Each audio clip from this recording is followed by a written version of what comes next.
So the idea today is we'll have four separate blocks. The first one will be Serge talking about Edge Animate.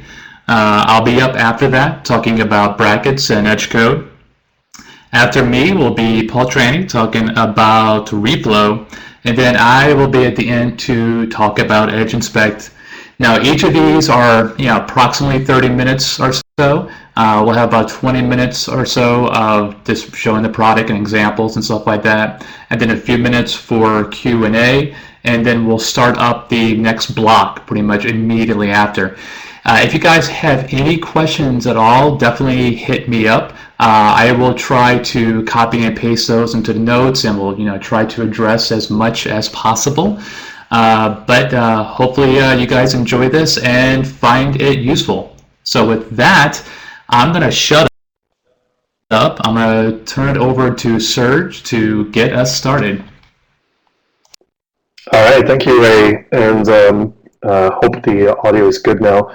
And I'd like to welcome everyone as well. I'm going to talk about Edge Animate. And if you've never used or seen Edge Animate before, this is actually a really good place to start. Not only is it the place where you're going to create new files, but we also have a bunch of really good tutorials. They actually give you an extra panel in the application that will guide you through every single step that you need to take to get to a certain result, and sort of what I'm going to do today. I'm just going to create a new application from scratch. But before I do that, let me just quickly jump into Photoshop, because I actually prepared some files for this, and I put it on my desktop. And I'm pretty sure a lot of creative people are thinking about this big sporting event that's coming up soon. I thought I'd do my own little twist on that and create something new called the Future Bowl. And then I thought, let's do a new car brand, because I don't really have that much to do, and I thought, a cool car brand, that would be cool. So I created the SRG car brand, and this is the SRG1. And you cannot order this, so if anyone's interested, I have nowhere to get this, but I have no idea where to get this. But what I want to show you really quickly, and I may steal some of Paul's thunder, but since he's not here yet, that's perfectly fine. What I'm going to show you next is actually something new in Photoshop, and I won't go too deep into it, but if you look at my layers panel here, you see that, first of all my layers have a name. Of course, every designer in the room knows how to do that, and also does that every time, right? But also look at the folders and layers here. I actually added the file extension to that, and that actually makes it really, really easy to export this, because if we look at this, there's like smart objects, there's a bunch of layers with effects on it and masks and all those things. If you have to export this manually, that's kind of not a really fun job. And in this case, it wouldn't be a big problem, since it's not a really big file, but I'm sure Paul will show you a much bigger file later on. Well, now in Photoshop CC, you can just say generate image assets, and it will automatically generate the image assets in the background. In fact, it already did that. So based upon the layer names that I gave it with the file extensions, we now have our JPEGs and PNGs, and everything is nicely cut up into pieces. I didn't have to worry about specific things. If I wanted to change the quality of those exports, I could do that as well. I could add that in the layer names, but for this, it is actually fine to do it like this, right? I just want to also quickly show you that this is also a live connection. So everything I change, let me just make Photoshop a little bit smaller, so you can see this happening live. Everything I change here will automatically reflect in a change in the file. So for instance, I actually have a layer here that's not turned on right now. and that adds these lines here in the background. What I'm going to do is just rename that, and as you saw, I renamed it background here, and the background actually disappeared. I'm going to make this into a group, and I'll call the group background.jpg. And as soon as I did that, you'll see that Photoshop is automatically going to refresh the files, and I now have this new file with the diagonal lines here and the little effect here. So if I turn that back off, you'll see that it automatically just refreshes that. And it does that as long as this check mark is there. So as long as that is there, it'll do that automatically. All right, so don't tell anyone, don't tell Paul, I mean, that I did that. And he'll show you some more workflows that use sort of the same concept as well.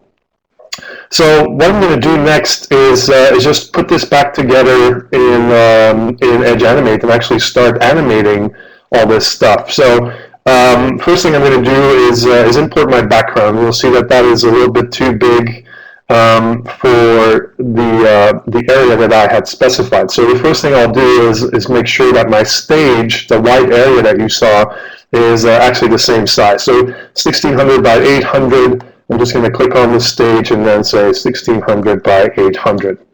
Now, if we launch this in the browser,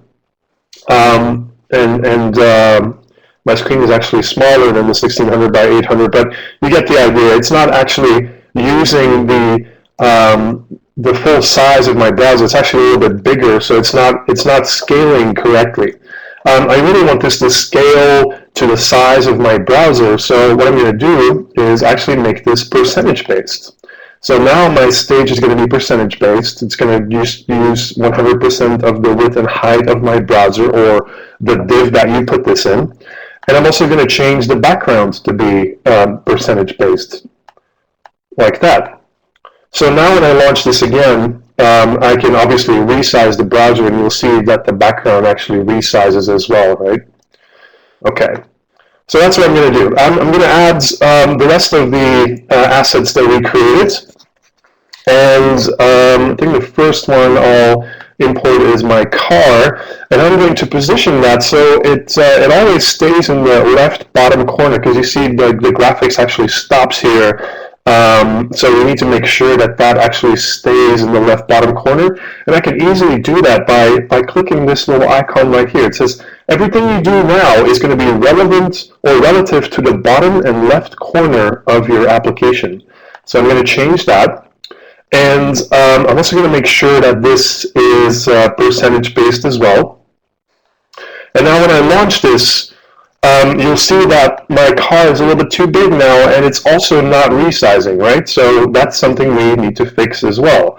It is staying in the right place, so that's good, but I also want this to resize appropriately as well. And obviously, you can do that too. Now, if we look up here in our properties panel, we see that the car is now a div. But there are some things that I can do to a div that I cannot do to an image, and vice versa. So I'm just going to change this to be an image tag instead of a div tag, okay? So I'm going to change that to image, and when I did that, you may have noticed that we got some extra stuff down here, because now I can actually set the height to automatic, and it's going to automatically resize based upon the width of this image. So now when I test this again, you'll see that our car is resizing proportionally, and basically you can use this in a whole bunch of different ways. This could, for instance, be like a hero image, or you could have a full page image, so it looks nice in every size now, since we've set that up now. I'll import some of the other stuff that we created, and then we'll start animating, since this is called Edge Animate. So we kind of need to do some animation here as well. So here's my trophy. Let me actually put that behind the car, like this. Send backward. Okay. and I'm going to have that pop up right there somewhere. I was going to say go Niners, but whatever is good for you. Let's see what else. I need my. You guys are funny. I'm also going to change this to be percentage based as well, so it also resizes correctly. And the same thing for my trophy here, like that. Let's see what we have now. That's okay-ish. Actually not okay, but you see what's happening. I actually haven't set this up to be proportionally scaled, so I'll need to do something to that as well. So again, I'll do the same trick, change this to an image tag, and then change the width based upon the height of this image. But let's start doing some animation, because that's what this tool is actually made for, and I'm going to do some really simple things. First of all, there's a couple of different ways of starting an animation in Edge Animate. The first one is that I could go on my timeline and say add a keyframe for any of these values. So I could change the width, I could change the position, the scaling, I could even add filters if I wanted to. Now, I have no idea what I'm going to do yet, so I really want to have a visual way of doing that. And luckily, there is actually a visual way of doing these animations, and there's a really, really easy one called the pin. It's right here. And if you toggle the pin, you'll see that you get an extra marker here on your timeline. And that marker, I'm actually going to just drag out. And now, everything I change on my stage, the pin is going to make sure that I automatically have two sets of keyframes. Let me show you how that works. So I'm going to reposition this trophy, and I'm going to reposition it off stage like that. And as soon as I let go, you see that we have our new value where our trophy is right now, and we also have the value where the trophy was before we started to change this, right? And I just realized that I also need to make that percentage based, so it also stays in the right place there. And then also tie this to the left bottom corner. I think that's what I'm supposed to do here. And so I can do this to everything on my stage. As long as that pin is selected, it's going to do that for me. It's going to do all those animations for me. I'll just reposition that there, and also need to set this to be percentage based. And then let's do a little fade in here, maybe. The background, let's fade that in. And let's fade our car in as well. And so now I can start repositioning these to make it a little bit more interesting. Let's see, maybe something like that. Let's see what we have in our browser. There's our fade in, and the images are dropping in and moving in exactly like I intended them to move, right? Obviously, you can make this a little bit more interesting with, for instance, I could add a little easing here. Let's actually make that a nice quote. And then this win message, that should be very obvious, so we're going to make that bounce a little bit. Let's see what we have now. All right, that's a little bit better. That's nice. Not too bad. Obviously, we're just doing a quick little thing here. Let me just reposition this trophy a tiny little bit. Like that, maybe, and then this message goes down a little bit. Now, the cool thing is that I can also do a quick little interaction. So, for instance, when I click on something, I want something to happen. And this is actually where it gets really, really fun. Because, a lot of you may actually come from the Flash or have a Flash background. And if you remember the good old days of Flash, you could actually add code on the timeline, and you could add like things like frame labels, and you could say, go to and play that frame label. Well, you can do the exact same thing with HTML now. It's kind of fun. So what I'm going to do is import some more stuff. I should have a button here somewhere. I think I may have forgotten to export that. Yep, there we go. Button.png. And I'm just going to import my button here and position that over there somewhere. I'm going to do the same things again that I did to the other guys. The width is going to be, and then height automatically, and reposition this as well. And let's see if that's right. Okay. So what I'm going to do now is actually tell my stage to stop when it did all the animations here. And you can easily do that by clicking this this little icon here. It's sort of like curly brackets with the keyframe diamond in there, and that is going to create a little code block there. Now, if you know JavaScript, or JavaScript and jQuery, you could actually just add that in here. Or if you're not really familiar with that, you can use some of these helper code snippets if you like. So I'm going to say stop. That's really all I need in this case. I don't really need anything else. And then a little bit further down on my timeline, what I'm going to do is actually create a frame label.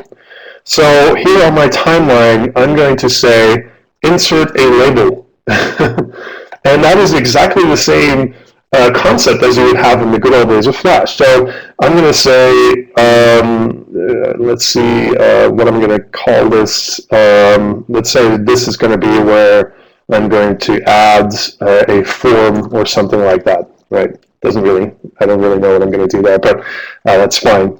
So what I'm going to do then is actually add some more animations so that I can actually animate this off screen again, like that. And my button is also obviously going to disappear since we don't really need that anymore. And then I'll probably need to add some text here saying please enter or please fill out this form. And I'm not going to make this entire form, but you get the idea. So now this kind of looks a little bit boring. It's just a simple Arial text. I kind of want to have a nice fancy font, and luckily we have a bunch of fonts called the Edge web fonts, and I could just click on this plus icon and get this nice little UI where I can say let's do something crazy like a script font. Or maybe not. Actually, let's go nuts. Let's go for this one. And you see that we automatically get the preview, obviously, and the text is automatically, the font is automatically embedded, and you don't have to worry about any of those things. It's just all there for you. Now let's see. We moved that text, I guess. Oh, I did something wrong here. These should be inverted, and luckily you can do that. It's no problem at all. And this text actually needs to be invisible here, so I'm just going to say make that invisible and make that invisible here as well. All right, there we go. So the last thing I need to do to this is actually make that button jump to this part of my application. So I'm going to right-click on my button. If you wanted to, you could also go into your properties panel, and there's the curly brackets thing here as well. But I kind of like the idea of just being able to say, open actions for button. And then there's a bunch of different things that you can do. You can have all the different mouse events like clicks and mouse overs and all those things. There's also touch events specifically for mobile devices, because this works on mobile too. I'm just going to use click in this case, and then I'm going to say play from, and I'm just going to say, what do we call it, form. So this is basically the go-to and play that you had, in the good old days of Flash. You have that now here as well. And I'm going to save this on my desktop so we know where it is. Let's do my car. And then there's our animation, and when I click on this, you see that we have the text now. The animation is not completely off screen, but you get the idea. This is where you would go, right? Now, the last part I want to show you is actually what we created. So if we look at our source here, you'll see that we have HTML and JavaScript and CSS, but this is not everything, right? There's a bunch of stuff missing. And Paul, no, I'm not going to change the font. I kind of like this one. It's a Friday afternoon font. So what I want to show you is that we now have our div, and we have a couple of Edge runtime files. And really, we do this on purpose, because if you want to add this to an existing project or an existing page, it's just really, really easy to do that. You just copy this div, paste it into the place where it's supposed to be, and then just add this JavaScript and this one line of CSS to your page as well, and it will just work in the position that you put it in, right? Now, in some cases, you want to see the entire document structure, and you can luckily also do that. So if we go into our publish settings, you see that we actually have the option to publish the content as static HTML. And that is exactly what I need. So now when I publish this and look at the folder that where I just saved this, we now have a publish folder. And in that publish folder, we actually have a whole bunch of files. And if you look at this HTML, or this source, you'll see that we actually do have the entire document structure. There's our stage, and on our stage we have a background, there's a trophy, the card, everything like that. Here's the text that we added, and the text itself is obviously there as well. So obviously, this is if this was the page that you were creating, this would also be picked up by search engines and screen readers and things like that. So also very easy to use. Now, some browsers have no idea what to do with all this stuff, right? They just don't know. So you kind of have to also tell those users or show those users something. And luckily, there's a built-in way of actually targeting those browsers as well. What I can do is actually create a poster image. So if you look at our properties for our stage here, you see that we have the ability to create a poster image. Now, the poster image, as soon as I click on this camera button, it's actually going to capture the entire stage and create a PNG or a JPEG out of that. So I don't need that button visible there, because that's not going to do anything, since it's going to be a static version of what we have. So I'm just going to take a snapshot of this, say capture, and then go to my down level stage. That is the version of this project that will be shown if the browser doesn't have any idea how to show all this new fancy stuff. I'm just going to say insert this poster image, and then I could add a little message here, say please update your browser. It's 2013, for Christ's sake, something like that. Obviously, I could use a different font here as well, and then this is what the user will see when their browser is not new enough or has no idea how to show all this stuff. Another thing that you can do is add a preloader, because you're preloading basically all the images here.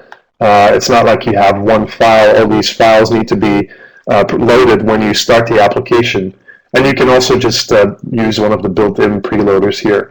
It's really, really easy. Here's your preloader stage if you like. We have your preloader clip art. If you wanted to, you could add your own ones as well. I kind of like this one, so I'm just going to use that one. Just a nice little animation there.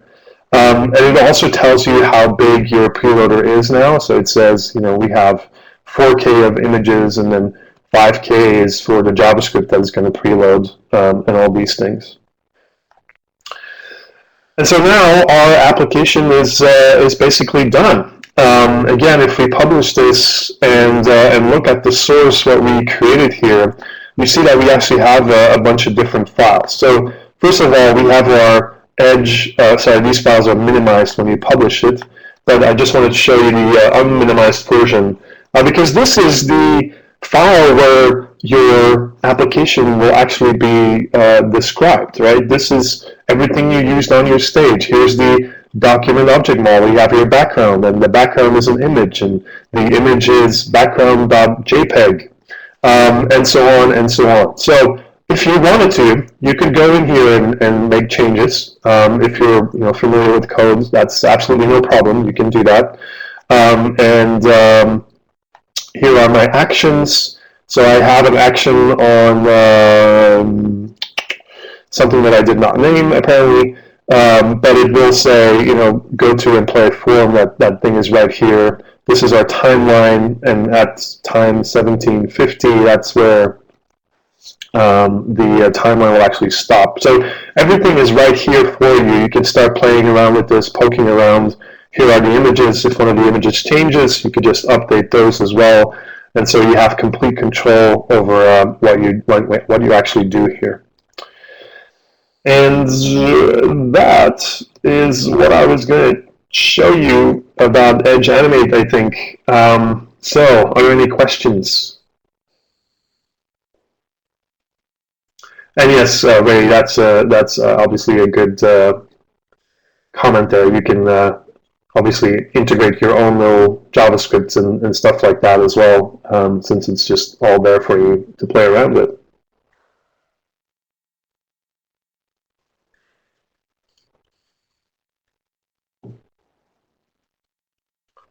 Can you insert sounds? Yeah, so sounds and video is one thing that comes up a lot, and it's not an easy thing to do with HTML, since all those browsers have different ways of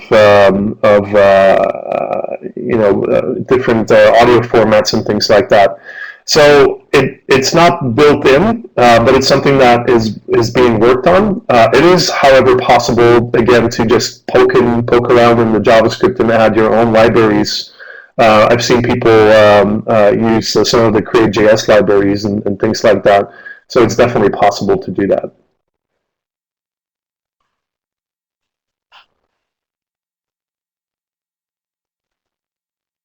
Oh yeah, have a look at edgehero.js.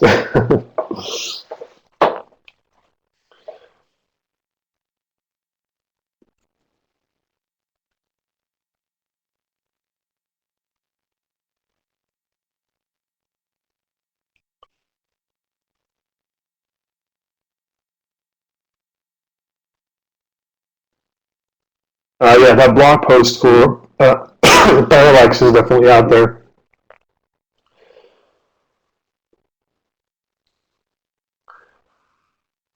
All right, then I think I'll hand it over to Ray. If there are no more questions, I'll stick around. So if you have more questions, feel free to ping me or ping me on Twitter. That's fine too. And Serge at adobe.com is my email address there.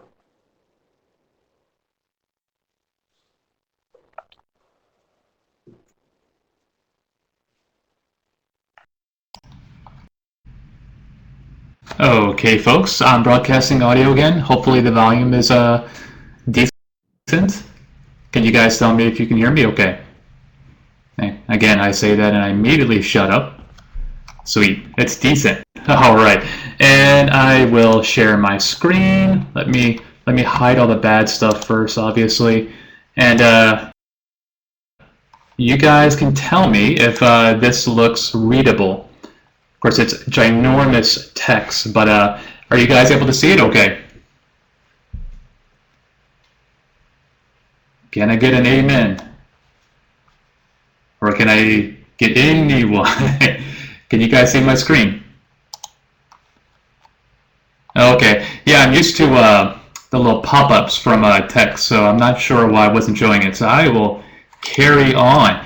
So I'm going to talk today about brackets and edge code. So what exactly is it? So if you go to the website, you will see this wonderful bit of marketing. I love this. It's an open source code editor built with the web for the web. Now, I don't know about you, but I read that and I have absolutely no idea what they're talking about. So I kind of like to reword it this way. Brackets is actually an editor that's built with web standards. So your HTML, JavaScript, CSS, and it's focused on actually allowing you to write HTML, JavaScript, and CSS. And hopefully that is a bit more sensible. So in terms of an editor, yes, we are talking about one more editor. Sometimes I think it's probably a bit easier to talk about religion and politics than editors. Most developers, creatives, etc., they are very, very passionate about their tools, understandably so. I mean, it's how you make your living, it's how you get stuff done. So people get very, very tied to editors. I've gone through a bunch in my lifetime. I'm very, very old. I feel very old. I've used everything from ED, and if you've never seen ED before, it's a command line editor. It makes VI look fancy. This is what I used to use to code on LP MUDs, which is what you played on before World of Warcraft. But yeah, it's 100% text-based. On the other end of the spectrum, I have also used Notepad quite a bit. And I'm sure that I am the only person in the room who has remote connected to a production web server and did a web fix via Notepad on the server. You know, I know no one else here has done that. It's just me. I know it's bad. I apologize. That's kind of like the low end of your visual editors. All the way on the other side, you have Eclipse. And this is a traditional Eclipse UI. And it's horrible. I mean, it's like there's about 1,500 panels on there. And I wish I could say that like I found this on a site that was, you know, talking about how bad it is, but no, this was like a product shot, and they were very proud of this. I can't even really read the code on here. So there's a full spectrum of editors out there, ones for everybody. Let's actually talk about brackets, and this is a nice little screenshot of it right there. So what makes brackets special? You know, I assume that you really, really like what you have now. What would be your reasons for even considering switching to something else? Well, number one, it's optimized for web development. So unlike other editors, which are built for pretty much everything out there, Brackets was kind of built with this laser-minded focus of you are a web developer, you work on web pages, you do HTML, you do JavaScript, you do CSS, and frankly, that's all I will be concerned about. There's other tools to do source control, there's other tools to draw pictures and stuff.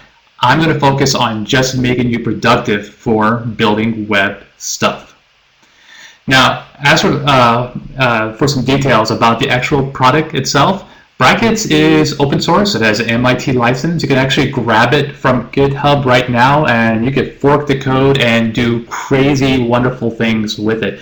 And you can actually look at the code. So I told you guys that Brackets is built with HTML, JavaScript, and CSS. You can actually look at the code and see some crazy, crazy, cool, awesome, intense stuff going on there. I consider myself to be, I would say, reasonably okay at JavaScript.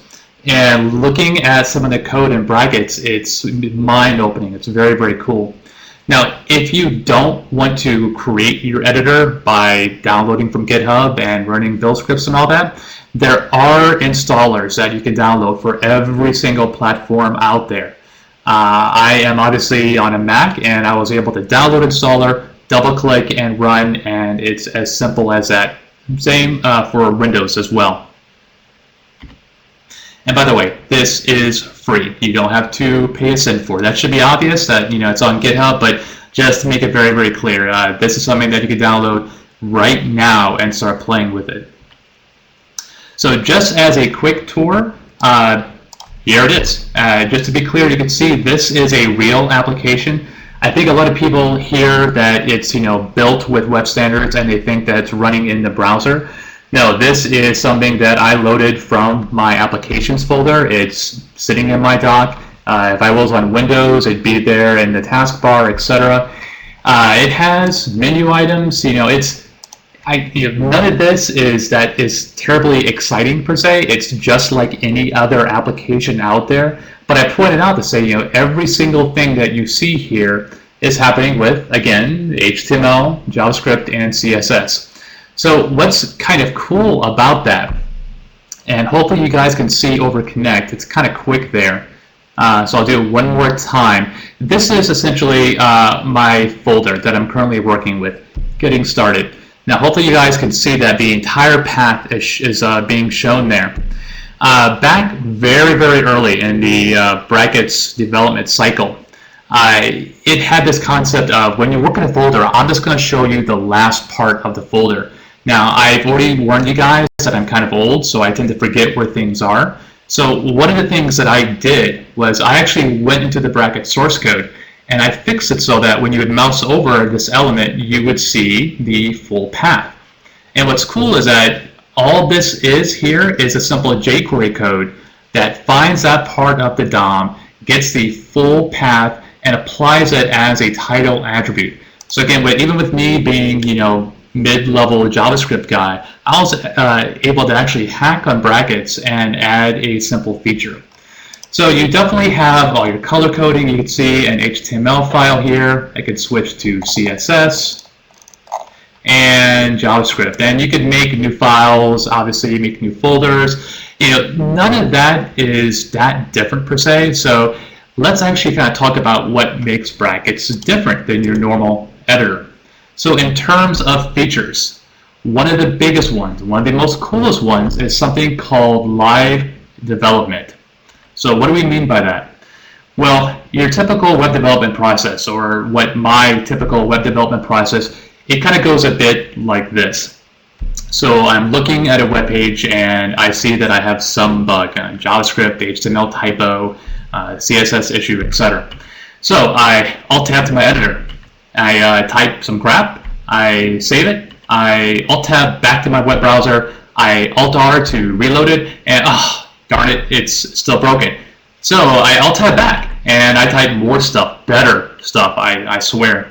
I save it, I Alt-Tab, I Alt-R, and it's still broken. So I can't tell you how many times I've done this process, and it is extremely maddening. So what about using something like Chrome DevTools? If you've ever heard me present before, I am a huge proponent of using the DevTools in your browser to find bugs and try to fix bugs. So what about Chrome DevTools? So the typical kind of Chrome DevTools process would be you have a web page that's broken in some regards, and hopefully you guys can, looking at this web page, know immediately what's broken on here. So you go into Chrome DevTools and you begin to tweak stuff. You either modify CSS or you kind of mess with the HTML a bit. You change a bunch of stuff and you have it working. And now it's absolutely perfect, right? So at this point, you're kind of lost. You may have made 20 different CSS changes, you may have modified the HTML a bit, but you don't really have a way of going from what you did in DevTools back to your working environment. Now, to be fair to Chrome, they're actually doing some work to make it so that you can actually persist changes to the file system, but in general, there's this lack of connection between what you're actually seeing in the browser and what's in your editor and doing fixes. Let's look at how brackets fixes it. So when you run brackets, you will have a little lightning bolt. Now mine's already gold, which means it's connected. And basically what it's done, it has connected to my Chrome browser. Now I have reduced my resolution for the presentation, so this is going to be a little bit scrunchy here. But I'm going to bring this down like so, and go into Chrome and make Chrome a little bit smaller as well. So we have this connection here. Now, what you're actually seeing in the browser is what's in my editor. So just to kind of prove that I know what I'm talking about, I'm actually going to work on the HTML, and it actually updated live. Now, that's kind of handy, but what I think is really, really handy is what happens when I begin going into CSS. So I am a great designer. People don't know this, but I really, really am. So I want to tweak this layout here to make it look more better, because that's what I do. And note that as I'm working in here, I'm actually seeing stuff highlight live in the CSS. So I can go in here and make it look nicer. Now what happened is that this actually updated live while I typed. I've not actually saved this file yet, but it is showing up there, and I can go in here and say, well, obviously this should be that, because that's much better. But I can actually tweak and play with stuff. I can work on this line height and make it look nicer, and I don't even have to save the file. I'm seeing in real time what's happening with my browser. This is really, really, really powerful stuff. And again, just kind of keep in mind that I made this window kind of tight here, just so that I could show it to you on screen. But that is live development, and to me, it's the killer feature. Oops, there we go. One more thing that's really, really nice is a feature that we call Quick Edit. And what Quick Edit does is this. So you guys kind of saw me editing the CSS. But what if I have, let's say, a lot of CSS going on and I don't really know what parts apply to what DOM elements? I can actually go into my HTML. Now I'll pick the H2, do Command E, and what brackets does is it figures out A, what CSS files are applied to my my current project. In this case, there's only one, but if there was multiple, it would recognize that. It parses that CSS file, it finds the actual item that applies to this particular DOM thing, and gives me a live editor in here. So if I actually bring this back, and again, this is a bit scrunchy, but I can go in here and say, you know what, obviously 33 is just silly. It really should have been CC0011. That's much better. But I can actually then save this file in here, hit escape, and get rid of it. Same thing applies to JavaScript as well. I have a function that I coded that's called cowbell. It's actually defined in this app.jss. But right here in my HTML, I can do the same keyboard combo and open up the code in there and also make tweaks as well. And this is actually, I think, more useful when I may not be familiar with what the function is doing. By being able to see the code directly in my HTML, I know what the function is going to return, I know what it expects, and I know what it's doing. We maximize this. So I already kind of explained what that is. So obviously there is even more to brackets. There's the ability to do quick open. This is great for a larger project. Essentially it gives you a list of everything that is within your particular project. So if you're looking for a file, for example, that's named Ray something, and you have 100 different images, this would allow you to kind of show all the resources and quickly go through it. There's also built-in JS lint. So you kind of have to have linting being done on your JavaScript, which is very, very cool. And a third feature, which just got introduced about 2 sprints or so ago, Brackets does releases in sprints. They're about every 2 weeks or so. And in fact, they are going to have a new sprint either sometime today or very, very soon. But they recently added something called Theseus, which is a code coverage tool for JavaScript. And what this essentially means is that it can actually tell you when your JavaScript code is being called. Now that's very, very powerful because as you run your code in your browser, you can see in your editor as your JavaScript functions are being called. When I first tested this, I actually tried it with a bit of Ajax that was broken. And Theseus was not showing anything being run in terms of my Ajax call. Well, the issue is that I had actually written my code kind of poorly. I did not have an error handler for my Ajax call. So what happened is that Theseus, wasn't able to mark because there was no error handler. I quickly modified my code. I added the error handler in, and then immediately Theseus in brackets showed me that that was being run. Essentially, my editor let me know that there was something wrong with the backend service that I was using. So this is somewhat new. I'll also point out that it works with Node.js, and if you have an application that has Node.js on the back end and JavaScript on the front end, your editor can actually tell you in real time as each of these different parts are being called. Again, very, very cool. If we have more time, I would show you that. So you may be wondering, I need something that Eclipse has, or I need something that Sublime Text has. What do I do if brackets is missing the one crucial feature that I really, really want to play with? Well, brackets has always shipped with an extension API. This allows you to do things like add new keyboard combos, create new panels. Obviously, you don't want to go crazy a la Eclipse, but on a case-by-case basis, it does make sense. You can also add support for different types of files, for example, TypeScript. There's also an extension to do work with Cold Fusion as well. But basically, if you think of something in particular that you want to add to brackets, you can use HTML, JavaScript, and CSS to add different features to the editor. Now, I will point out that this API is still growing. There's new things being added. As a great example of that, I have a couple of extensions that do basic file checking. So I have one for JS hint, I have one for CSS linting, and I have one for W3C validation. Well, brackets recently added something where if all you're doing is checking the quality of the file, it'll do 99% of the work for you in terms of the UI and presenting it to the end user. And essentially, it took my extensions, which were about 100 lines, it cut it down to about half that size. So this API is still growing and still adding new stuff, and it's essentially making it easier and easier to add stuff. Now, a bunch of extensions exist already. To install them, you have kind of two different ways of doing it. One is simply to download the zip from the person who made it. There is an extension folder, and if you go into your help menu, you can see there, show extensions folder, and I have a buttload of them.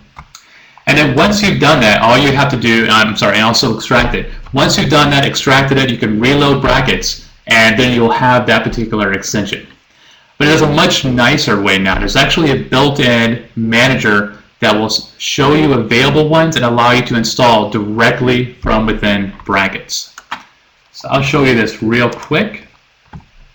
These are all the extensions that I have locally, and if something is kind of messing up, I can right from here click remove and get rid of them. And if someone tells me about a cool extension like, brackets code folding, I can actually click from here, have it downloaded for me, and installed. So there are a bunch of extensions out there. I'll show you one that I worked on, and that is the JS hint support. Now, the linting is, I kind of mentioned, is kind of built into brackets. I can see down here that my code is perfect. It does not take me long to make my code imperfect. That'll do like so. And I get immediate code feedback saying that this is bad. And I can click to open this panel and see that I'm missing a semicolon. I can fix that like so, and bam, it's away.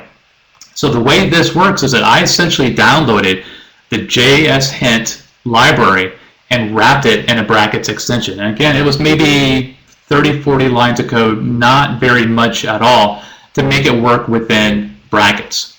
Another one that I'll show, I am a huge fan of caniuse.com. If you've never seen it, it's basically a way to tell you what is supported where. So If we look at, for example, HTML5 foreign features, I can see precisely what browsers and what versions support this particular feature. This is really good when a client says, hey, I want to add cowbell to my site. Can you tell me how many of my visitors will be able to use cowbell? Well, in this, I can show them a nice, pretty chart about what's supported. So I like this, but it kind of sucks that I have to leave my editor. So what I did was actually build within brackets itself the ability to use can I use. And you can see I have a nice little panel down here, and we could look at, let's see, CSS3 border images. And directly within my editor itself, I could see, oh yeah, it's supported pretty darn good, I would say. It looks to be about 70%. So again, this is not something that Brackets ships with, but it's something that I personally thought I would like to have in my editor, and I built it directly within. And again, there is a ginormous list of extensions that you guys can play with and install, and if you don't find one that you need, all you have to do is write your own.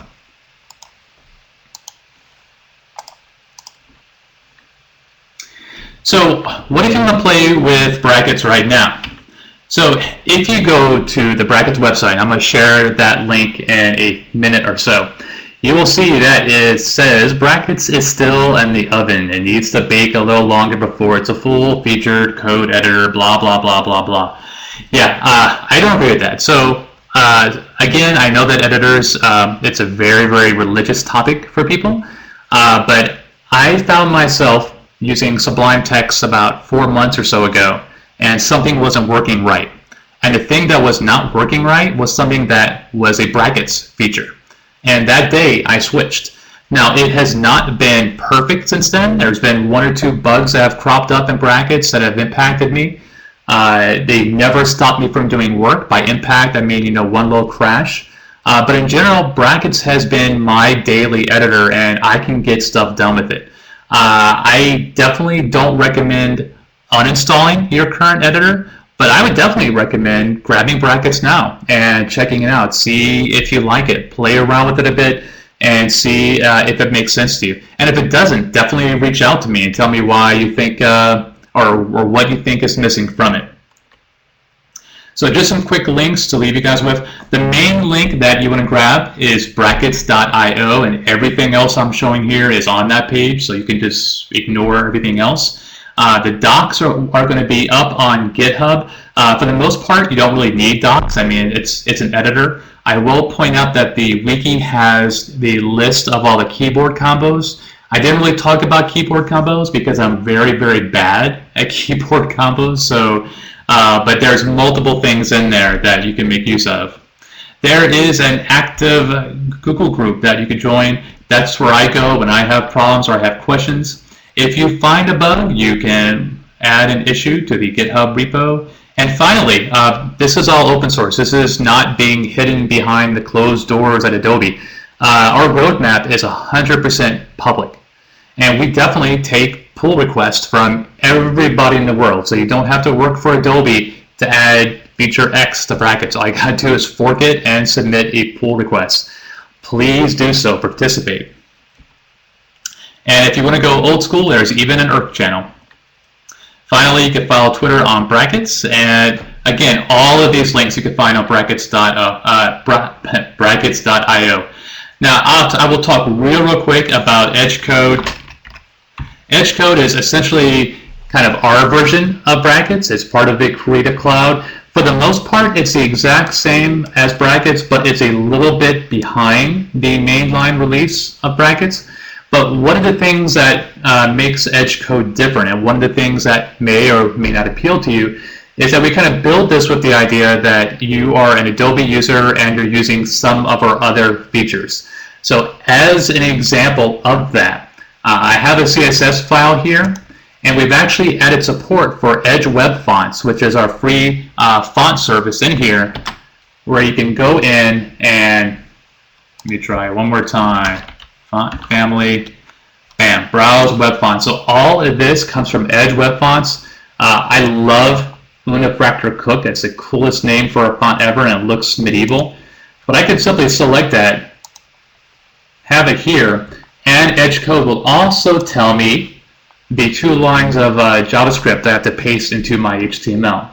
So again, this is just an example of some of the things that you'll see in Edge code and why you may want to consider it along with brackets as well. So I know that was very quick. Let me go back to here. All right, guys, any questions?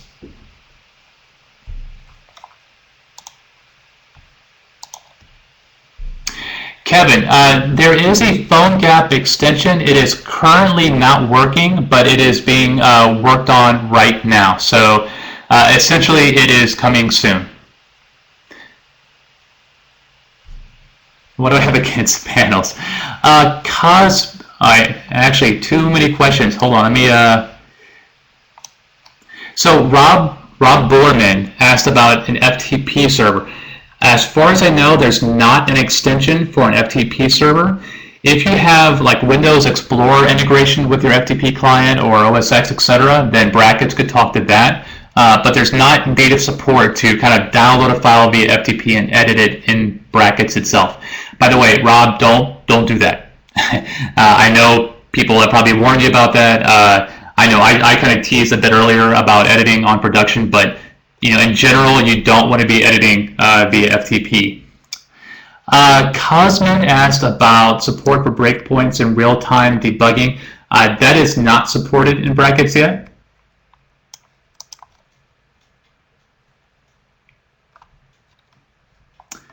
Let's see. Did I miss anybody? I was not able to see chats coming up. So if I missed any questions, definitely. We got about 2 minutes before I want to switch over. Oh, sweet. Well, there you go. Still, don't do it. That's my personal opinion. But I know that all developers have had to do things that they know that they should not do. That's the nature of our business.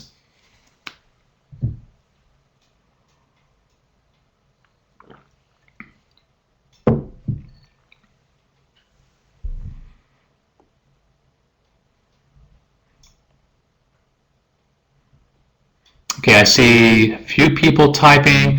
I'll give you all this about 1 minute before we switch to Paul.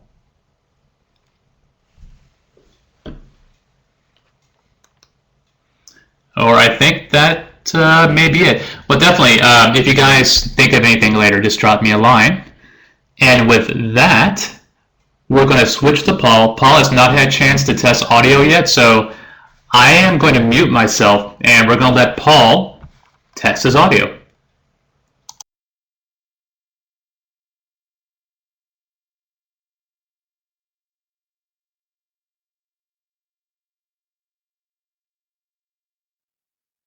All right, can you hear me now?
All right, guys, I don't know if you guys can hear me.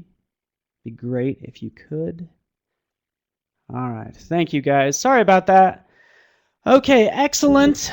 Yes, and you should see my screen right in front of you. Just You can see it's recovering a large document format. But nonetheless, I have a lot to cover, in fact. And thank you so much, Ray and Serge. I think they did an excellent job. And I even learned some things as well. So awesome. Of course, here I am in Photoshop. And that's where I'm going to start out, because we've actually had some updates to Photoshop that are specific for web designers and anybody creating content for the web. So, all right, cool. Thank you very much. All right, so, and this is where I'd like to start, and give me 1 second. I'll open up one more app. But we recently did have an update to Photoshop. In fact, I will show it to you here in a second. I'm just going to close this file. But basically, we have this Photoshop Generate feature, okay? And I'll show you what that means and how that's really going to help you out a ton. Because probably like you, I've had to, copy and paste graphics and do the save for web dance plenty, and it's nice that I can this has actually been a lot easier. So let me just open up this one file. Okay. So I use Photoshop. I design in it. I've known it for years, and I'm going to show you sort of what you can do with it as far as this recent update goes, as well as some new features in Reflow that you probably haven't seen. So opening up this file, here we are. Again, and there's a couple different things I can do, but I'm going to start out in here, because typically I would design in Photoshop, and you can see how I have this whole layout done. In fact, I threw a lot at it. There's a lot going on in here.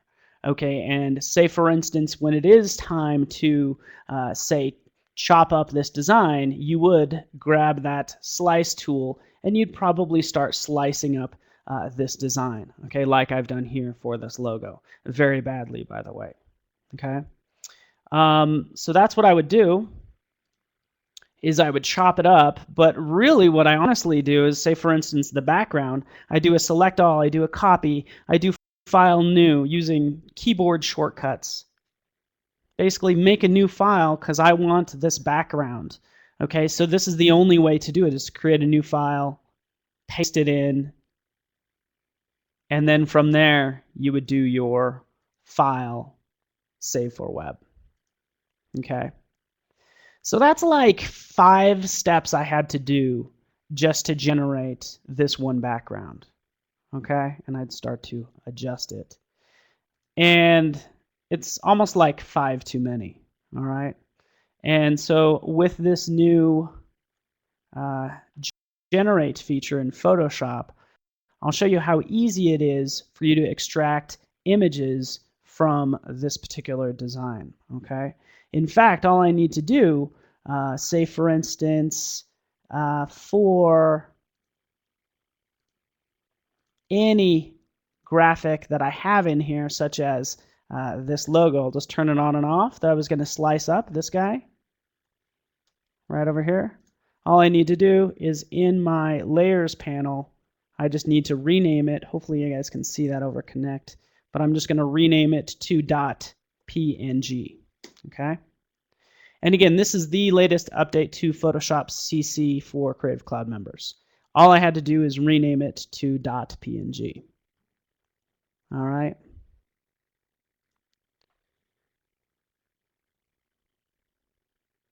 All right, so that's all I needed to do, is change this to logo.png. I'm going to zoom in here too one more time, because this main image, I said, you know what, let's throw a lot at this one. I'm going to go ahead and just open this up, because this is a layer group, and you can see it has a mask on it, and I have all this stuff going on in here. I threw a lot at it. I said, no way. I don't believe you can, sure, maybe for a layer, but what about this? This is how I work right here. Well, can I just make this a JPEG? Well, it's going to be renaming that as .jpeg. Okay, that's all I need to do. All right, so hopefully you guys can see that. I'm working on 2 screens here, so zooming in is kind of difficult. All right, so I've done that. I have one ping file because I want that to be transparent. I have a JPEG file. Going on down, I have other graphics. Even down here for this very large background that I was dealing with. Okay, this is that sky. So zooming in on that, hopefully you guys can see that. I will do JPEG, and what I can do now is I can say JPEG 40%. Okay, so that will make the JPEG 40% quality, or I could even just type in 4 there. Because for such a large image, I don't want it to be at 100%. Okay. But that's all I needed to do. I do need to do one more step. And if I can just show you there's nothing up my sleeve, I can point to this particular folder. This index.psd is what I currently have open, and I'll just put these both on the screen. Okay, just like that. And when I select this feature, generate image assets right here, it's going to create a new folder, okay, based on this PSD and export out all of those graphics. So selecting it, going over to that particular folder, and then it starts generating again all of these graphics that I had chopped up. Okay, so there's the background that I've generated. There's the logo ping. There's the main image. All right, which is great. Okay, so this is absolutely huge. It's awesome, truly very awesome. Saves me a ton of time, which is awesome. And what I can do now is, what if I do have a change to this? Because what if I don't like that image? Okay, so I'd come in here and I can change this image in Photoshop. So just turn off to that lady, and bam, you could see it changed that image directly on my desktop. Okay, so you have this live connection between your assets and your PSD. And that's what this is all about. This little checkbox right here, that's what's going on there. It says, hey, you know what? I'm basically going to sync directly to that folder and export graphics whenever I make a change. Okay, and that's what this generate feature is. It's generating image assets. I'll get into Edge Reflow, generating a reflow project. There's more you can do because basically you have Node.js running inside of Photoshop, so you can actually write your own, I guess, extensions, if you will, directly in Photoshop. But I don't have a lot of time, so I kind of need to get moving. I kind of want to show you some more things with this whole generate feature, but kind of got a late start, so I'll have to skip some stuff. All right, so, and again, that's great. I was able to export out all of my graphics. You can see them here, and what you typically start doing is you would open up your code editor of choice, and you would start developing or sort of placing all of these graphics, okay? So, maybe you are using Reflow, okay? So, as I dive into this, Reflow is actually showing me nothing right now, but this is basically a web-based design surface. So I can jump in here, and rather than using Photoshop to design everything and to design a version for tablet, for mobile devices, what I can do is I can create everything in Reflow, and it will create the CSS as well as add the various breakpoints or media queries. Okay, so quickly I'll just jump in here just so you know how it works. Sort of draw out a box if I want to. Just have this, go halfway across. I can see that there. That's great. And what I'm doing as I draw these boxes, they're actually divs is what I'm creating. Okay, so I can create this. I can do a duplicate and start creating this layout. Again, all using CSS is what I'm doing. So as I select this box and I'll click right down here where it says box, it gives me those specific properties for what I've just created. Okay. So again, what I can do is I can go, select this box. I can change the color. I can add an image, style it accordingly, just like I'm doing right now, dropping that in, scaling it, whatever I need to do, but I'm manipulating CSS here. Okay.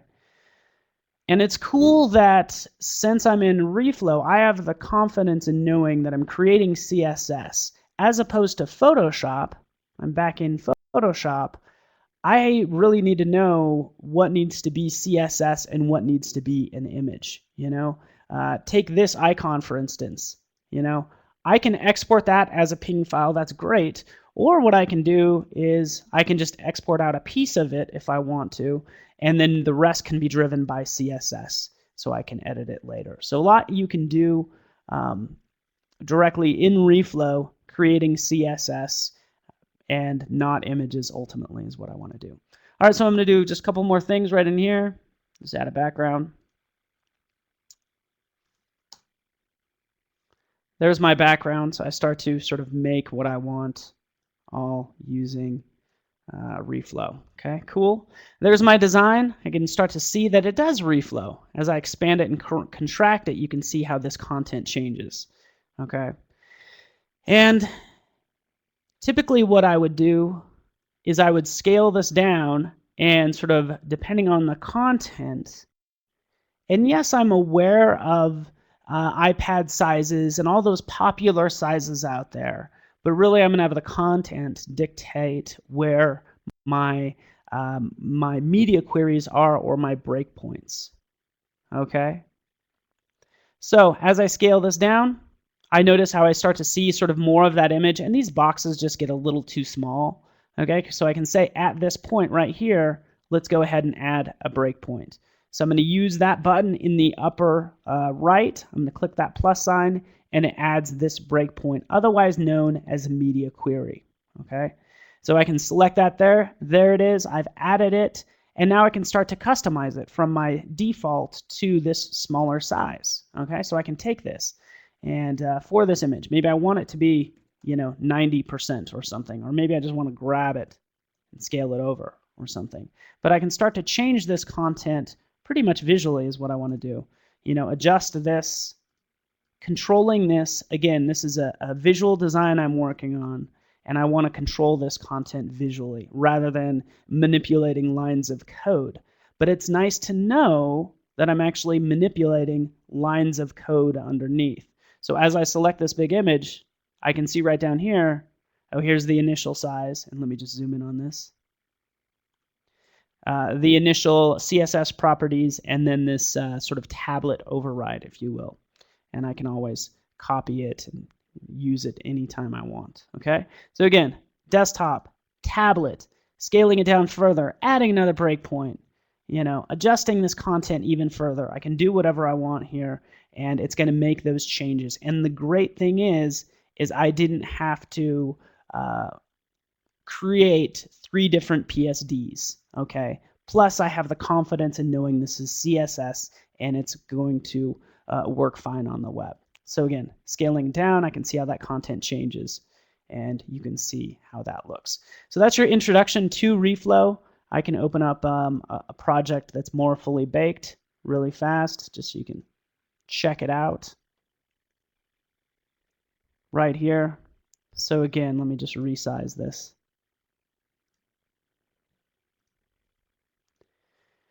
Going from my desktop to a tablet to a smaller type device, clear down to a mobile device. That's the experience that I want, okay? And it's all created in reflow, okay? But I'm going to do you one better, because quite frankly, I had to redesign everything. And honestly, what we like to do at Adobe is if you're ever doing something twice, we want to fix that. We want you to only do things once, okay? Because I don't got time for this, right? So again, I've designed everything in here, and I was able to export out the image assets. But what I can also do from this same document, go File, Generate, Edge Reflow Project. Forget about doing all of that work. I can export out an Edge Reflow project from Photoshop with the latest update. Edge Reflow project. Oh, let's go quickly to the folder. Bam. Here we are. A new folder should pop up. Reflow, assets, images. Starts creating all those images. Oh, there's my reflow file. So it creates all the images, but then also gives me the relative positioning and size, all that good stuff of all of these assets. Okay? So all I need to do is open it up in Reflow and then start to work with it. Bam, there it is. It happened really fast, but this is a brand new file. I didn't do anything tricky on you. It produced this brand new file. In fact, you can see all of this text. I didn't have it in there before, but from here I can start to adjust this content. All right. And this is a good starting point. I might have to add a little bit of structure and just kind of do a little bit of cleanup, but the point is I didn't have to make or place all of these graphics in here. All right. And this is awesome because I can show you that it is, I can preview this in Chrome, for instance. Save that file. And it popped up on my other monitor. Let me just move it over. Zoop. There it is. Here's all my content that I just imported. Okay, so I got some cleanup to do, but overall it's pretty good.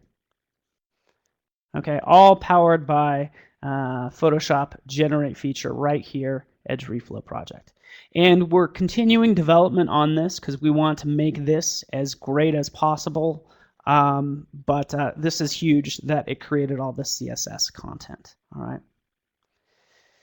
right. If I can just divert for 2 seconds, because I feel like since we're talking about going from Photoshop to CSS, that I should point out the fact that you can actually take any current document, and this was an update we had last year, and I can take any layer, okay, and right click, and I can copy the CSS from any layer in Photoshop, okay? In fact, what I'm going to do is I want to copy the CSS of all these graphics, okay? So I'm selecting that layer group, and I'm going to copy the CSS of all of those graphics, you know, going into my particular, you know, file. But basically, yeah, I'm using Dreamweaver. Anybody have a problem with that? I didn't think so. Just kidding. So nonetheless, jumping in here, here's an HTML file. It doesn't have any CSS in here. It does have some structure, some HTML, but if I paste that content in, you can see it pastes in all of those graphics and, all the CSS is what it does. But this is the problem, guys, is it does this absolute positioning, absolute sizing of things. So you'll notice it doesn't stretch or resize or anything like that. But again, I had to show you about this. This is a good way to learn CSS, but it's not flexible. It's pixel perfect, just like Photoshop, which is awesome. Okay, but again, I want my content to reflow. That's why, of course, I'd use reflow. All right, so I'm gonna go back to this. There's more I need to show you, some exciting things. So I have this squared away. Let's just, again, open up my final project because I have another page in here that I've added to it. I think it should be in here. Because you can add multiple pages, okay, you can see right in here, I have multiple pages, okay? And what I can also do is, check this out, guys. I've created this page, and sure, I can duplicate this current page, you know, right here and start to modify it for my story page or any additional page. I can duplicate the current page. Okay, yeah, whatever. That's like, again, more work I'd have to do because I happen to already have a particular PSD that already has this layout done. Okay, so I have this. It's like, God, everything looks nice and sexy and good to go. This is my story PSD. Okay, check this out. Jumping back into Reflow, this little button right over here, again, I'm going to try to zoom in on it. Clicking there says PS, says, hey, you know what? You're connected to this story PSD, which is right over here. So you have this live connection, again, to the current document that's open in Photoshop. So since I already have it designed in Photoshop, hey, let's just create a new page. Bam. Creates it, this story PSD, and you can see, again, all my content right here in Reflow based on that PSD file. All right, good to go. I can start to adjust this content, and I'm well on my way. If I look over here, you can see here's my story page.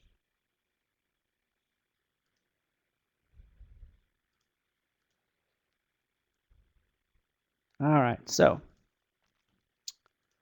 let me just open up and show you one more thing that's actually brand new. So if you've seen most of that stuff already, then I got something even newer for you guys.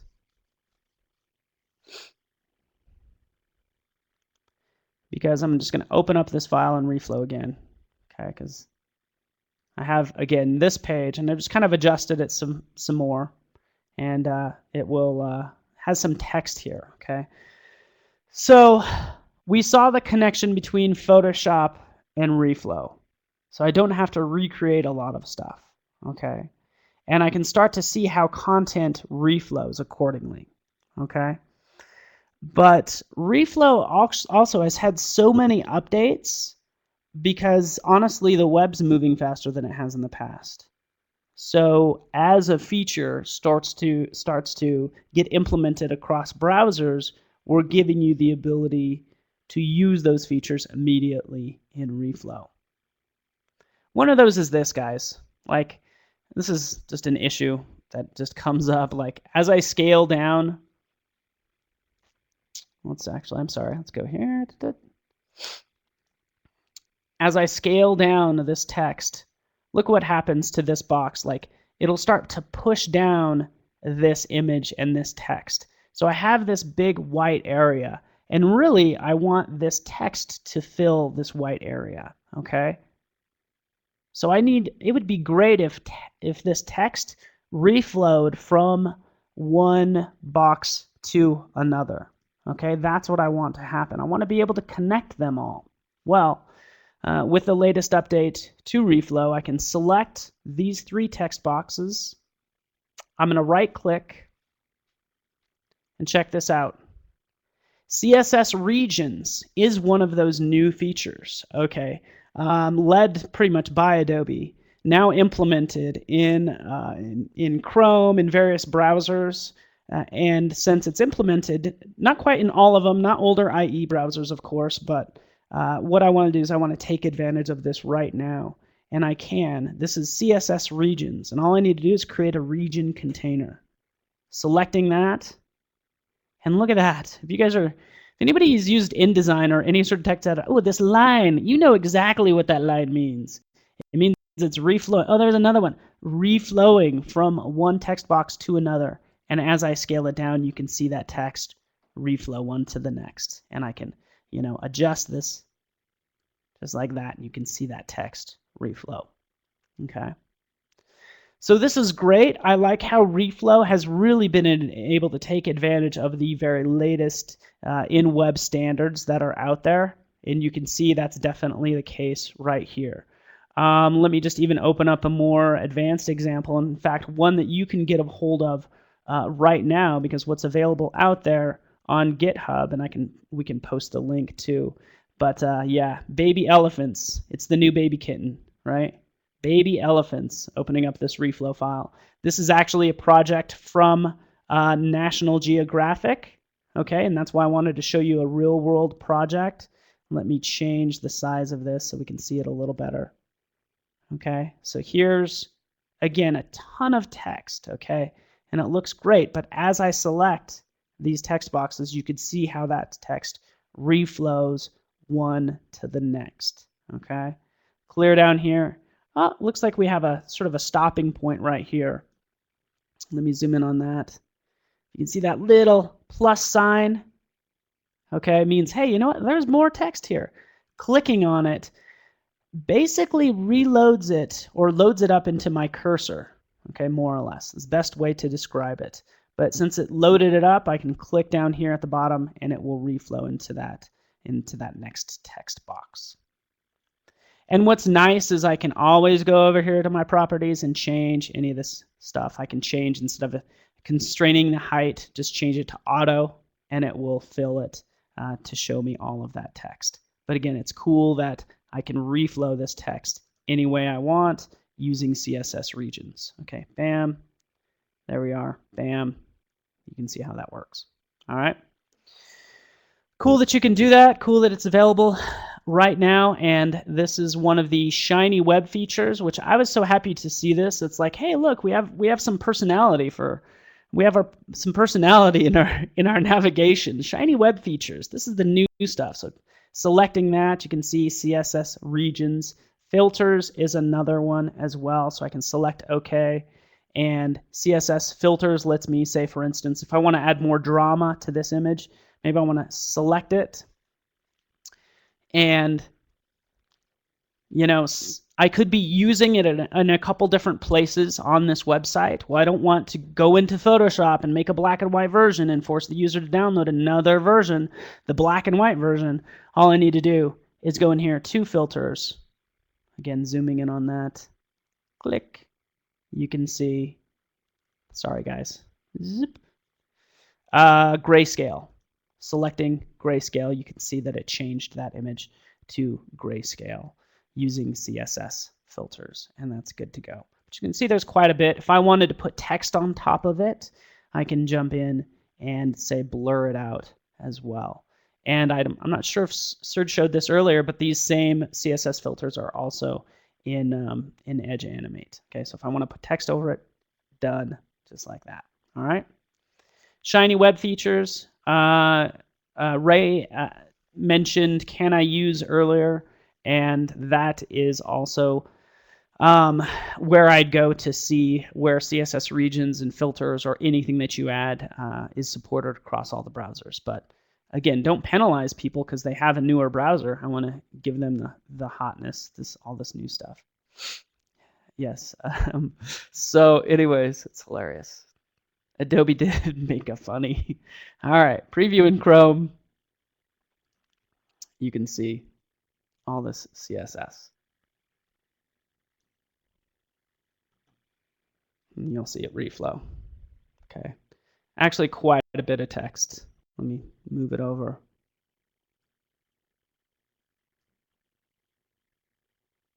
Yeah, you can see all that CSS. So nonetheless, that's reflow. I know I'm actually forgetting stuff. I thought 30 minutes would be plenty of time. Sorry about the delay. As far as CSS regions, I can also control that based on the media queries as well.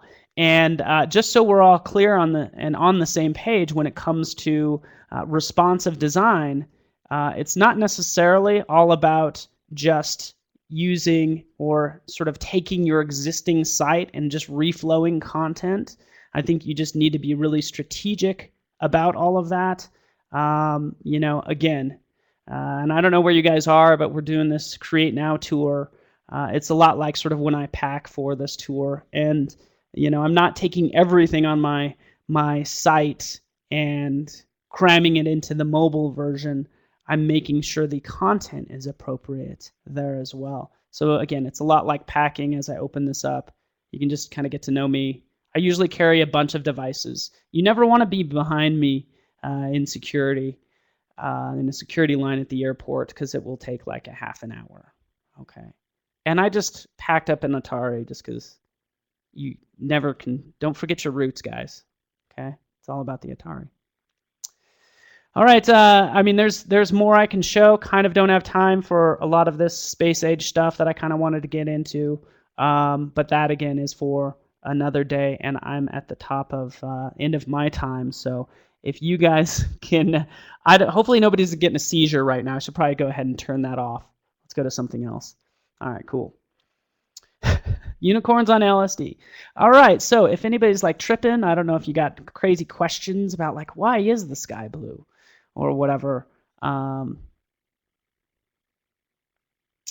Vio, what is the other day going to be? I'm not sure what you mean by that. I know we're planning on having some, Ray, you can correct me if I'm wrong, but there might be more of these sessions online.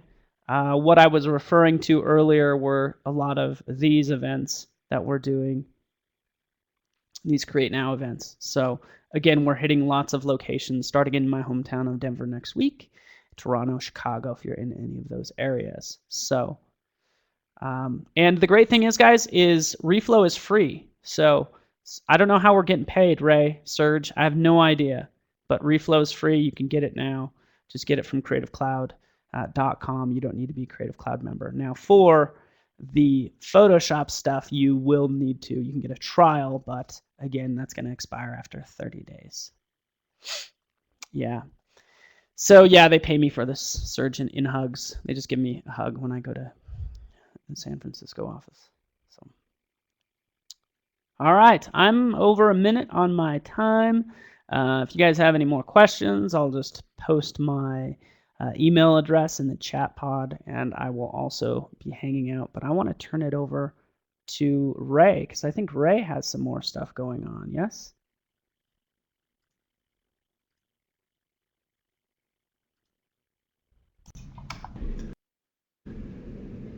Okay, I'll do one more quick audio check. Can you guys still hear me okay? And of course, again, as soon as I say that, I stop talking. All right, so we don't have a lot more to go. There's one more little section. So about 20 more minutes and they'll be all done. Thank you guys for sticking around for almost the full 2 hours. And let's get to it.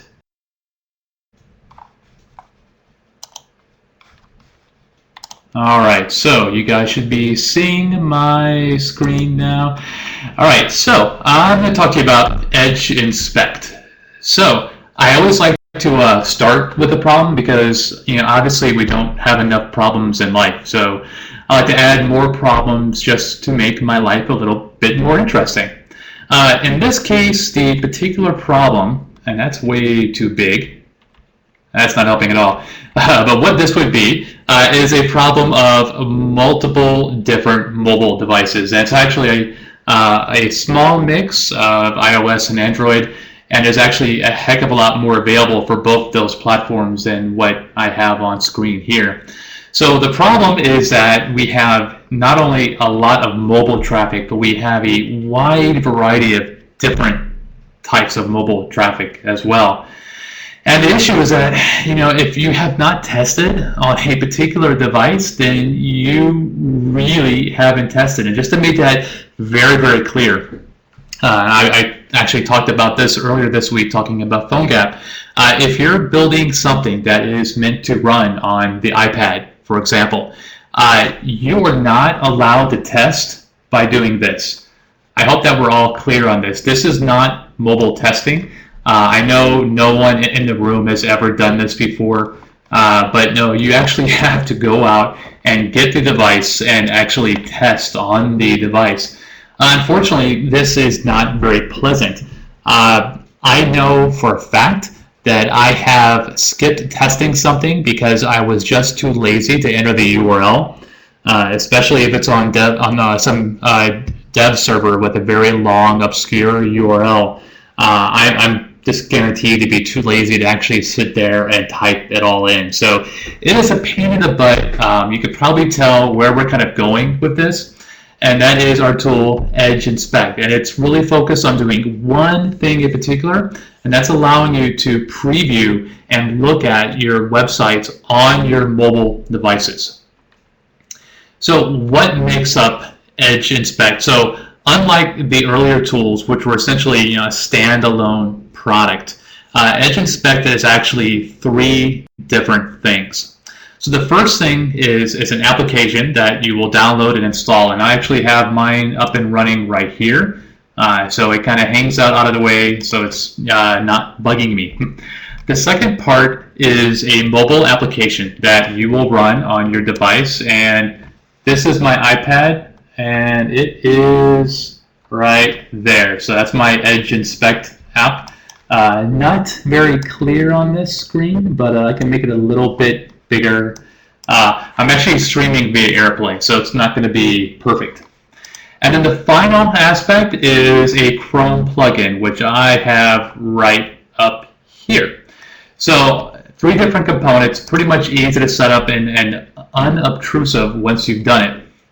Now let's actually show you this running so you can kind of see, and forgive me while I move windows around a bit here so you can see. So again, this is my iPad. It's actually right next to me. I also have an iPhone connected, and I also have a Nexus 7 as well. You guys can't see me, but just trust me on that. So what I'm going to do is I'm going to run Edge Inspect on my iPad, and then I'm going to, within my Chrome browser, I'm going to turn it on. And you can actually see I have 3 different devices here, and you may notice that immediately my iPad went to the slide deck. So if I go back to a random website, like the Create Now tour, you can actually see that load both in Chrome and in here as well. And if I were to, I won't do a video, if I click on Learn More for Denver, it's going to reload, and it's also going to reload on my device as well. Now, there's one thing I kind of skipped. The very first time that you connect to your hardware, the hardware is actually going to give you a particular code that you have to enter in here. So it's not like I can go to a Starbucks and kind of secretly watch or control the mobile devices of people around me. Not yet anyway. That's 2.0. So what exactly do you get within here? And I actually should keep this a bit small so you can see. So the main features are going to be synchronized browsing, remote inspection, and screenshots. So we'll go through each of these one by one. So synchronized browsing is essentially, what you see is what you get. As you go to a different URL, the mobile device follows along with me. Now again, you guys can't see this, but again, I have an iPhone and I have a Nexus. And as I navigate, I actually see every single one of these devices change. And if you know, the Nexus 7 is a 7-inch device, my iPad is 10 inches, and my iPhone is, I have no idea, 3.4 or something like that. But I'm actually able to see on every single one of these devices how this web page renders. And that's extremely handy right away. So if something is a bit wonky on Android, I can see that in that particular form factor that things are not working the right way, and I can go in and I can make tweaks, etc. That is synchronized browsing. Now, one thing it doesn't support is form posting. So you kind of want to keep that in mind if you're building a web application. It also doesn't support sessions. So if I were to switch to my Facebook tab, what would happen is that the iPad would also switch to Facebook, and because I'm not logged in on the iPad, you would see kind of the generic Facebook homepage. If you're doing anything with HTTP authentication, don't forget that you can actually pass in login data in the URL. So this tip in this bullet here is how I would handle something like that. Worst case scenario, I'll actually go on my mobile device, type in the authentication data, hit submit, and then come back to my desktop to drive from there. You can also actually hide the Chrome, and I've already done that. But let me actually show you what I mean. I'm going to click to show the Chrome, and that's it on top. And I can also hide it as well. So whatever whatever works best for you, you can go back and forth. And this is applying to all of my devices at one time. I can also, and this is very handy, is clear the cache on the device. So that's typically kind of buried amongst many different menu items. I can actually do that directly from Chrome, which is really nice.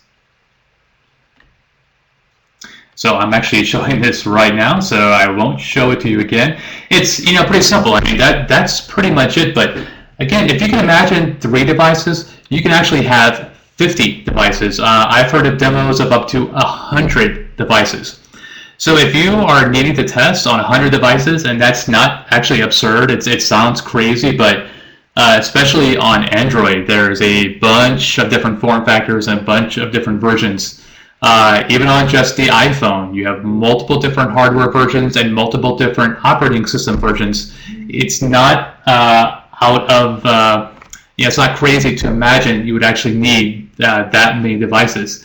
And again, I can drive every single one of those from my browser. Now, to make things even cooler is we have a feature called remote inspection. So essentially what this is Chrome DevTools for your device. So you guys hopefully already know how important browser dev tools are. They're very, very powerful, but you can actually get access to that on your desktop from the device. Let me show you an example of what I mean here. I am going to select my iPad, click this, and what I have here will be a Chrome DevTool for this particular piece of hardware. Now the UI here has one little oddity that always tends to confuse me. For me to actually select this device, I want to click once. You'll see it turns green, and that means now it's connected to that device. So what this means is that I can actually go in here and start mucking around and changing stuff. So let's actually switch to something like so. All right, and I can actually go in here and I can start modifying this directly from here. So what's nice is that if I see something where the styles are a bit weird, or if I want to modify how something looks, I have full access to the entire CSS tree for this particular DOM item. I can even go in here and I'm going to find some text.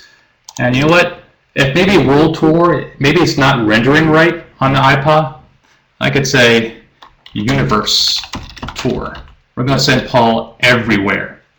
And to be clear, this actually updated on my iPad. You're seeing it right here.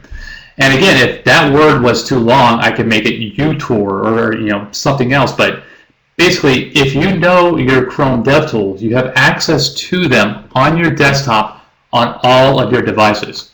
So along with doing DOM type manipulation, I have access to the network panel. If this were doing anything with Ajax, I could see it, I could inspect it. If I want to muck around with JavaScript, I can actually execute code in here and also see console.log messages that my code may have printed out.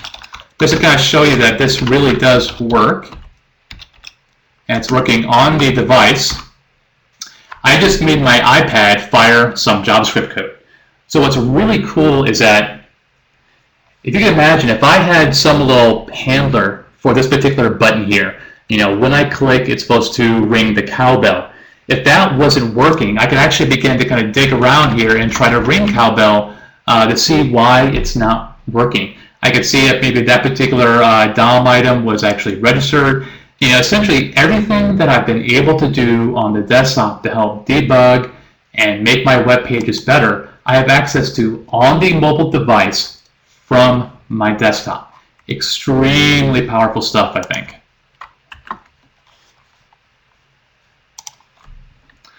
And then the final feature is screenshots. So that's pretty much it. Basically, what this is going to do is actually go to every single one of my devices. And again, imagine I have 50 of them. It's going to go to every single one of them. It's going to take a screenshot of the current web page and also collect metadata about it.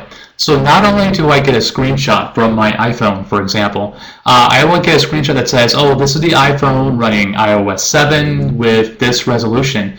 And then I can compare and contrast, for example, iPhone 5 iOS 7 versus iPhone 4 iOS 6.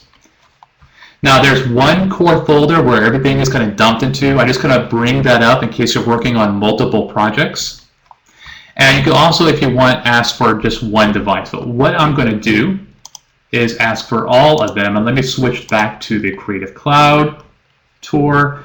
And I will go in here. And I will click this little button, and that's it.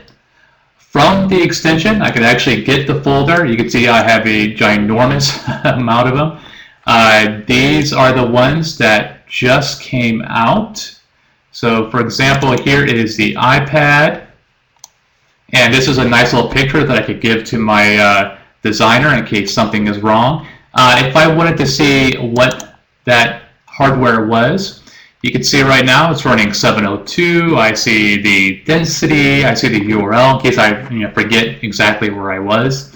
But basically, I have all of this stuff collected together directly from my desktop. And you can imagine your client wants to know, hey, I bought you those 50 pieces of hardware. I want to know exactly how things look on each device. Every modern device out there has a little hardware combo that you click to get a screenshot.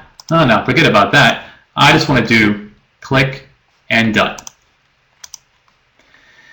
So I will kind of point out one thing. I actually built a little Node.js application that will look at all those pictures, and this is an example of it. Doesn't have what I just did, so I will add that in.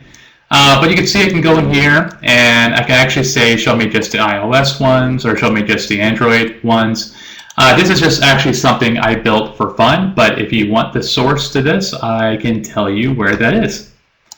So again, that's pretty much it. I mean, it is a very simple application, but I tell you, I would have killed to have this years ago because it's so darn handy, I think.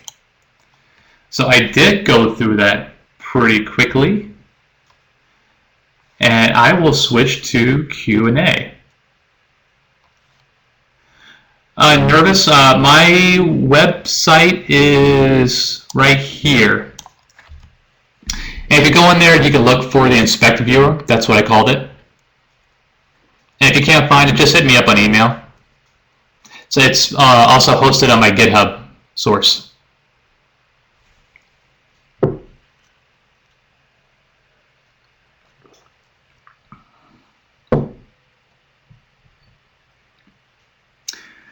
Cosmin, Chrome is handling really good on devices, but how about testing on native browser? So Cosmin, that was running the native browser on my iPad. It wasn't running Chrome on the iPad.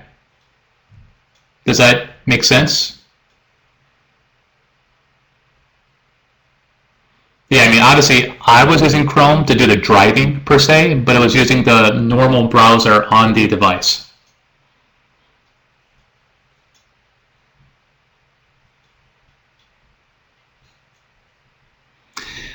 And what I'm going to do, I'm going to stop sharing my screen, and we will switch to, all right, we'll just make this chat a bit bigger, like so. And we can talk for the next 10 minutes. Paul or Serge, if you guys want to talk, I can mute myself, or we can talk over each other, blah, blah, blah. But any questions at all about anything you saw, or even something you didn't see, just ask away. You're welcome, Dave.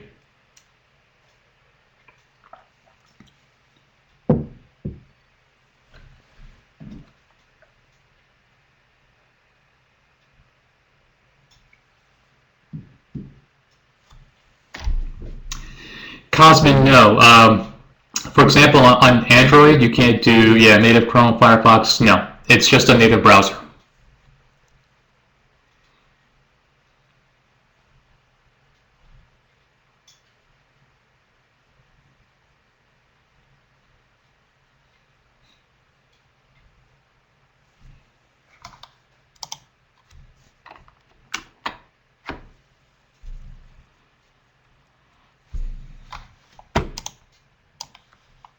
You're welcome.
Not sure if you guys can hear me, but I was going to answer that question from Katie about reflow. You can there's a way to remove elements for smaller breakpoints. You don't delete them. You can just change them to their display to none, and then they will magically disappear. There's so much you can do. You can even you can actually have it look at creating mobile first. So you start with your mobile layout. Therefore, if it detects a desktop layout, that's when it loads in the image. But you don't want to have it load in an image and on a mobile device and then you just hide it. So think mobile first, and there is a way to just basically inverse the breakpoints in reflow. Just ping me and I can give you more details.